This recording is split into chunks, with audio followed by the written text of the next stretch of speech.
bahwasanya Nabi tidak tahu apa yang terjadi setelah beliau meninggal dunia. Nabi bercerita, waktu saya lagi di telaga, tiba-tiba ada orang ingin datang menemuiku, tiba-tiba dihalangi. Kemudian saya bilang, ya Allah, itu umatku, kenapa dihalangi?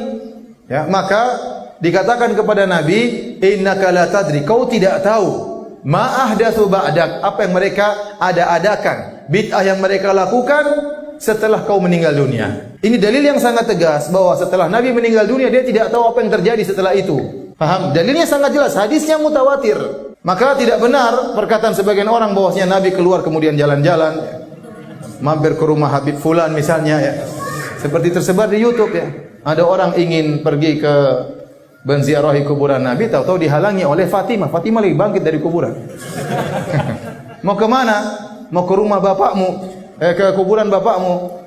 Abi muhufi, kata pakai bahasa Amiyah. Bapakku tidak ada. Dia lagi pergi ke Habib Fulan di Yaman. Subhanallah. Jadi kuburan Nabi lagi kosong. Nabi lagi apa? Keluar. Seandainya Nabi bisa berjalan-jalan ke sana sini, ketemu si Fulan, ngobrol dengan si Fulan, mengunjungi rumah si Fulan, wali Fulan, Habib Fulan, berarti Nabi tahu dong kondisi politik dunia. Tahu atau tidak?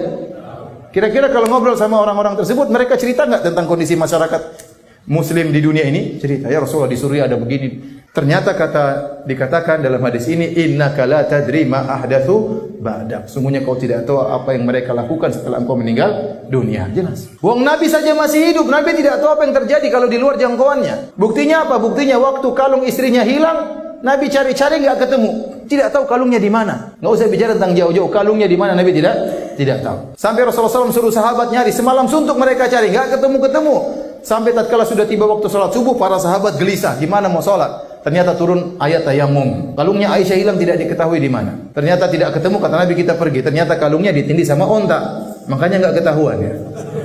Ontanya berdiri baru ketahuan. Ontanya pun tidak lapor sama Nabi. Ada kalung di bawah. Waktu Aisyah dituduh berzina dengan Sofwan bin Mu'attal As-Sulami, Nabi sudah jalan di luar, Aisyah terlambat datang, diantar oleh Sofwan masuk kota Madinah. Maka orang-orang munafik mengatakan Aisyah telah berzina dengan Sofwan bin Mu'attal As-Sulami. Nabi tahu atau tidak? Tidak tahu. Nabi tidak ngerti apa yang terjadi. Itu terjadi di zaman dia. Nabi tidak tahu. Sampai akhirnya Allah turunkan ayat sekitar 10 ayat lebih mengatakan Aisyah bebas. Nabi baru tahu. Kalau tidak Allah tidak kasih tahu, dia tidak tahu. Kemudian Nabi sekarang sudah mati, tahu kejadian seluruhnya. Apa yang terjadi di Indonesia juga tahu. Enggak benar. Enggak benar. Nah, bagaimana kemudian ada yang mengatakan Nabi sekarang tahu sana sini, Nabi ngerti, silakan beristighotsah minta tolong kepada Nabi, ya Rasulullah tolong kami. Ini enggak benar. Nabi datang hadir acara ini. Kemudian tatkala Nabi masuk, semua orang berdiri menyambut kedatangan Nabi. Yang benar saja. Nanti orang-orang ziarah di Masjid Nabawi gimana? Lagi kosong. Kayak tadi katanya kan, yang bilang tadi lagi kosong nih. Jangan, ngapain ziarah? Nabinya lagi tidak ada. Ini enggak benar ya, ini khurafat semuanya.